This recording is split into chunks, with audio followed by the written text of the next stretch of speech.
Pleasure to have in studio with me the driving forces behind our 4th of July celebration, which is celebrating their 15th year. Dave Helscher, that is amazing. I couldn't believe 15 years now. 15 years of this festival, 250 for the country, and I don't know about Angie, but I don't look a day over 200. No, you do not. Yeah. Dr. Angela Gable also with us. Angie, when did you come on board with this? Actually, Dave and I have both been on the board since the very first year. Okay. Yep. So we had different roles when it first started. As most people know, the Land Girls, Emily and Aaron started this. Basically, it was actually called Save the Fourth the first year, and they asked Dave and I to join in, and different things have happened over the years. And Dave was the head for a couple of years, and then he stepped down, and now I'm the head of all things 4th of July Festival. Of course, you two are the driving force behind this, but there are other people that do help you out. Who are some of the folks that do help you? And I know the Department of Parks and Recreation and the Lumber Kings are very involved. Yes, so Brandon and David at the Parks and Rec, and also Dustin, they help out tremendously. They help out picking things up. They have different events that they're doing. Nate Vanderbleek and Scotty Damhoff at Lumber Kings. I mean, I love, we ask them, can we do this? And they say yes. Can you help with this? And they say yes. We have a lot of integral parts. A couple of Charlene Nicolette from Clinton Community College is on our board. Joanne Huff with the Moose Lodge. There's so many people, and you were telling me the other day when I was in kind of lining this up, you're always looking for volunteers. People can help you out. They sure can. Responsible adults to help out around the grounds, and bounce houses just to kind of supervise. So you have kids, and when you have bounce houses and they get the adrenaline going, they sometimes need a little bit of adult supervision. They do. So again, it started with the Land Sisters with the parade. It's always on the 4th of July, and fortunately this year it's a Saturday. It lands on a Saturday, so that is going to be just tremendous. I would imagine through the years the attendance has always been very good. Attendance is always great. We had an estimate done. One of the police officers estimated that over the afternoon, anywhere from 5,000 to 7,000 people wander through. I mean, there's always a couple thousand for the parade, and because it's a large area, it's always tough to get an estimate, but just eyeballing it, except for the one year that we had rain that blew through, the attendance has been pretty steady. Yeah, we've only had one year that we've had to cancel the parade, so we just keep our fingers crossed on that. And you both bring up a good point. We have that expansive riverfront, and what a great area to celebrate our 4th of July. Do you use pretty much all of the riverfront? Yeah, and we're going to use even more of it this year because we have a 4-mile red, white run race at 8 a.m. Oh, and on our board this year is Tara Flesh. She's our race director. And so they're going to start at Riverview Stadium. Nate has been very gracious. We're going to have actual, running toilets to start, which is great for runners.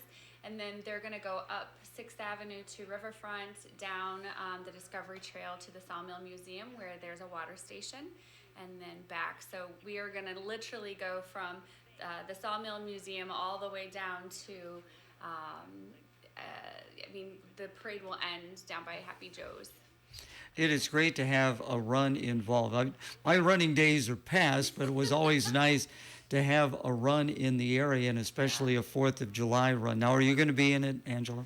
I will not be running it. No, I have lots and lots of other things that I need to do on the morning of the 4th of July. We're not going to let her take a break and go run for 4 miles. The Riverfront Running Gang has a 4-mile on the 4th run pretty much every year, which is why Tara's been so generous to be our leader this year. And they always ask me if I'm coming, and I say I will wave at you as you run past me as we're setting up for the festival. So is there a registration required for the run? So there's registration online, and we're also welcoming strollers and dogs. So if you have friends that want to come with you, you can register day of also. But if you register, you need to register by today to get your t-shirt.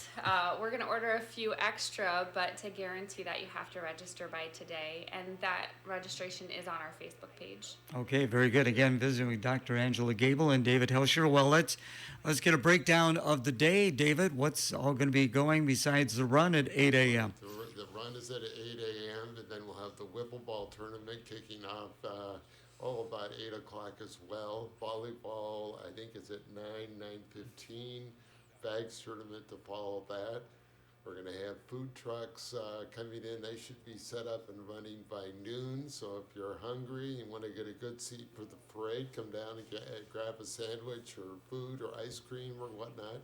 We've got about 8 or 9 food trucks lined up. We have a parade that runs from 9th Avenue North on the east side of the railroad tracks all the way down to Happy Joe's. That starts at 1 o'clock. And the actual festival's kicked off at 2 o'clock, singing to the national anthem. We'll have live music on the band shell.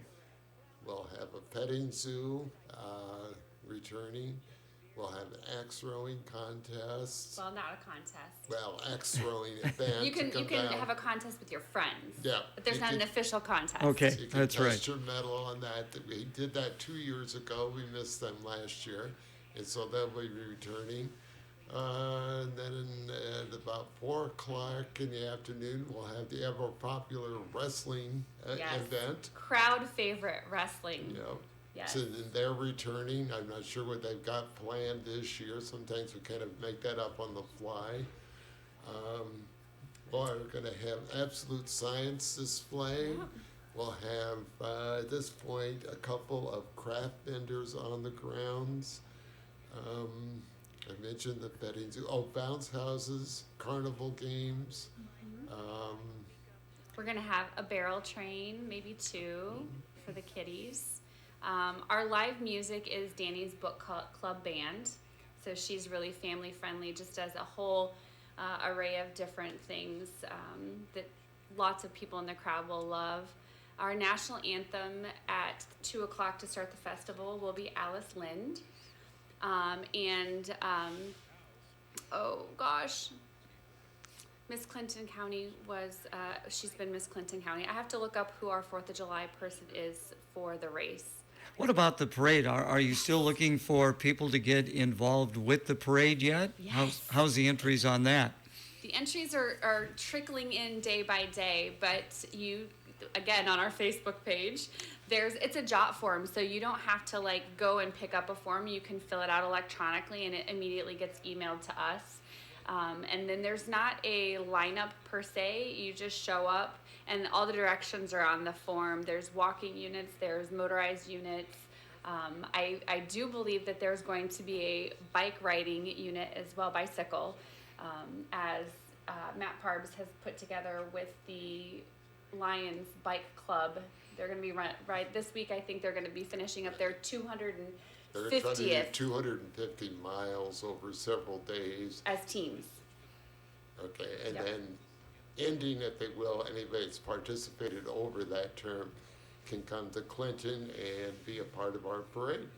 I want to talk about the planning of this event because I would imagine as soon as the 4th of July is over, you take a little bit of a break, but you probably go over what went well, what can we add, maybe what can we subtract. Talk a little bit about that, Angela. Yeah, we take a little bit of time off, definitely. This is, it's a major undertaking, and we do have a small but mighty board.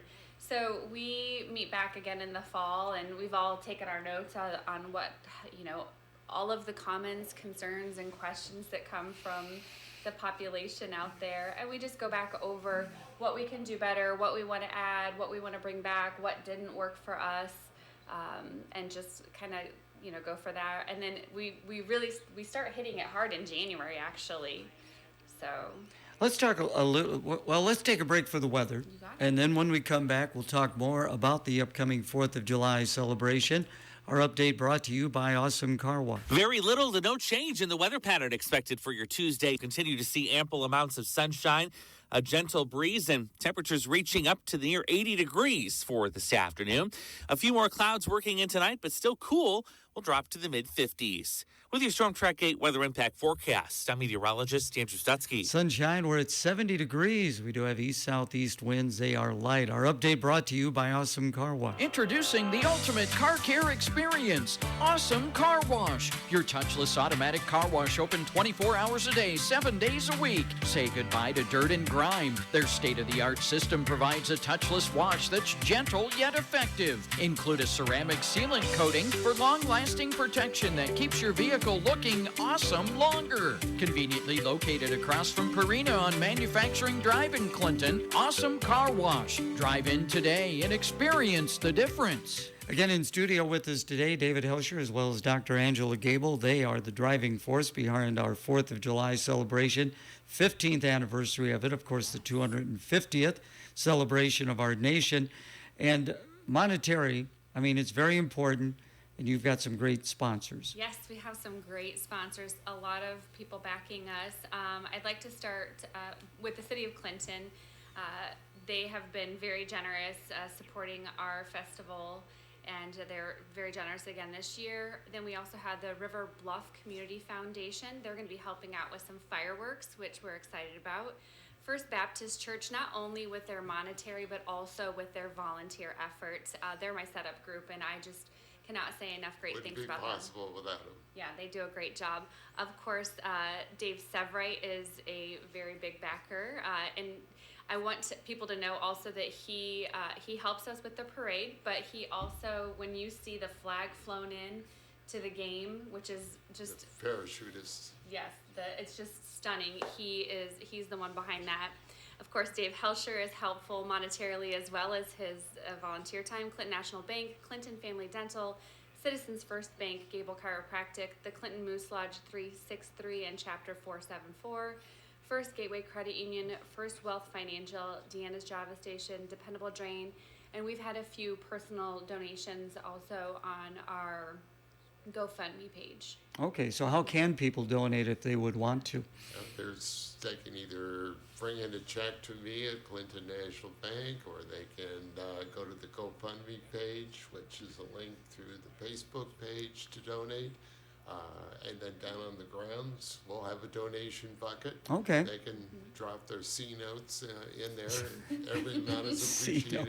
appreciated. They can bring in a $250 bill since it's 250th anniversary. That's a great idea. There you go. So you are, of course, on your lapel a button, and I think every year you guys have had a button, right? Had a button, I think all but the first year. Okay. And then we've instituted that it's a competition, and we open up to K through 5 every year, and they create a design. We have the form. They've got to include Clinton and something related to the 4th of July, and then our board looks at them and chooses one. This year, Ivy Klon was the winner and choice, and so we have buttons, and strategically placed around town are buckets where you can go and make a donation and get a button and proudly wear it. I know for years, Riverboat Days, of course, it was a badge that would Yes. get you on the grounds, and people would collect the badges. I would imagine there are folks who have collected all 14 of your badges, I would Probably think. a couple out there. I have. You being one of them, I have one of and them. oh, Yep, there I you have go. that collection. And somebody donated a hat with Riverboat Days buttons on it and gave it to me. I Wow. don't wear it because it's Yeah. seen a lot of wear and tear, but I have my own hat that I wear on the 4th of July as sun protection mostly. Again, thank you both for coming in. Before we let you go, is there final comments, things that you would like to pass along that maybe we didn't cover here? Angela? The long-range forecast that I looked at 10 days ago was it'd be 84 degrees and partly cloudy on the 4th of July. Now, this is the Midwest, so it's subject to change. And Angela, any closing comments on your part? I'm just super excited to celebrate again with our community. Come out for the run, come out for the parade, the bounce houses. This is family-friendly fun. We have a band, we have wrestling, And then we do have a Lumber Kings game that night, fireworks after that. And if you are looking to find me, I'll be wearing my Lady Liberty crown again. Excellent, very good. And you pointed out people can find out more social media, certainly a Facebook page. Yep, absolutely. All right. See everybody on the 4th. Thank you so much. Thanks, Gary. Right now, the Dan Patrick Show. Dan Patrick. History is probably going to show this as, 4-1, it only went 5. Well, keep this in mind, that the Spurs, if I looked at their chances of winning, okay, in the 4 games they lost, they were 91% chance to win game 1, 72% chance to win game 2, 99% chance to win game 4, 95% chance to win game 5. They had double-digit leads. It just felt like they ran out of gas. And give credit to the Knicks, because you wanted to have a team that had something in the tank, and they did, and that something was Jalen Brunson.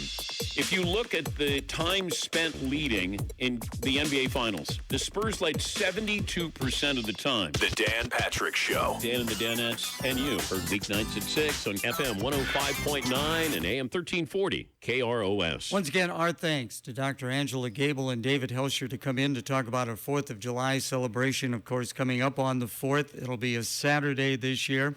They got the run at 8 in the morning, and that is new to the celebration. Of course, some of the other activities getting underway at 8. The parade is at 1 o'clock. The official kickoff with the singing of the national anthem will come at 2 o'clock in the afternoon. A lot of activities for every member of the family on the riverfront. As I pointed out, they're going to have food vendors down there as well. And, of course, it culminates with Lumber Kings baseball. They'll be hosting Burlington. It seems like they're always hosting Burlington on the 4th of July, and then following the baseball action at Nelson Corp Field, fireworks, of course, to wrap up our 4th of July celebration. 250 years as Legends for Your Life coming your way at 10 a.m. Beautiful day to start the day. We're at 70 degrees right now. We do have light east-southeast winds. Relative humidity now down to 69%. An expected high in the upper 70s. We're also looking for an increase in clouds, but no mention of precipitation.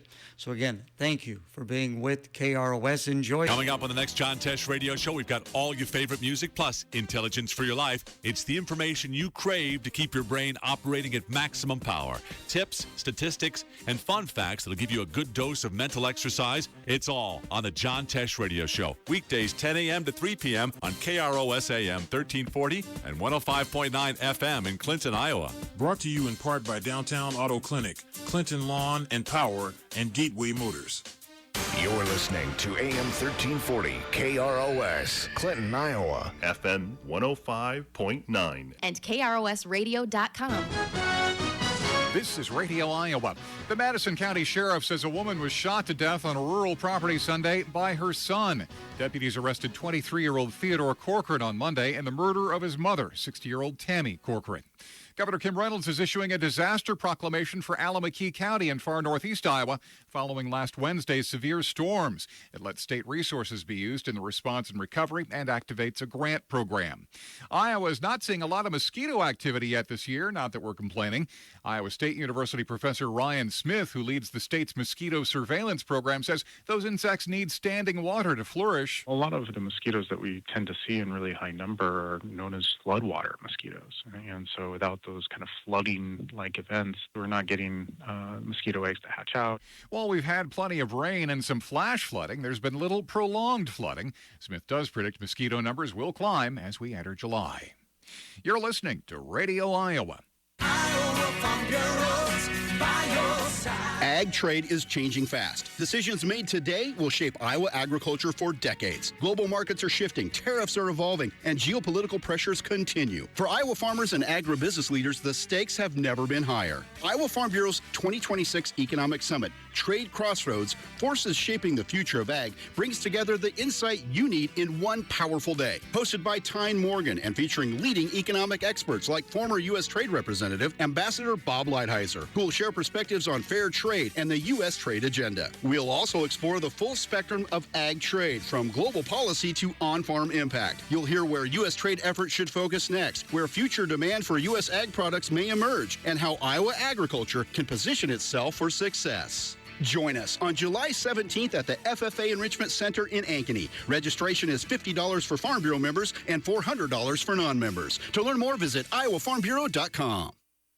A company that makes aluminum parts plans to expand its factory in Independence. Cannon Kappelman at the Iowa Economic Development Authority Board says Preece Enterprises will get more than $1.3 million in tax credits. The project represents a capital investment of nearly $34.5 million, and their project is expected to create 43 jobs. Tax credits are also going to chemical manufacturer AU Solutions, which plans to build a plant in Newton, creating 22 jobs. Small blue and white signs are posted at thousands of rail crossings in Iowa, and those signs can be lifesavers if there's trouble on the tracks. Each sign has an emergency phone number along with another number identifying that individual crossing. Amanda Martin, the DOT's rail director, says if there's an emergency along the tracks, call that number on the sign first. If you're stuck on the right-of-way of the railroad, which would be the tracks or near the tracks to a point where you could be in danger, definitely call the ENS sign immediately, and then feel free to call 911. Iowa has more than 6,500 railroad crossings. A survey finds about a third of Iowa's landfills are less than 30 years from being filled up and forced to close. Some landfills see their lifespans cut short by flooding and other natural disasters.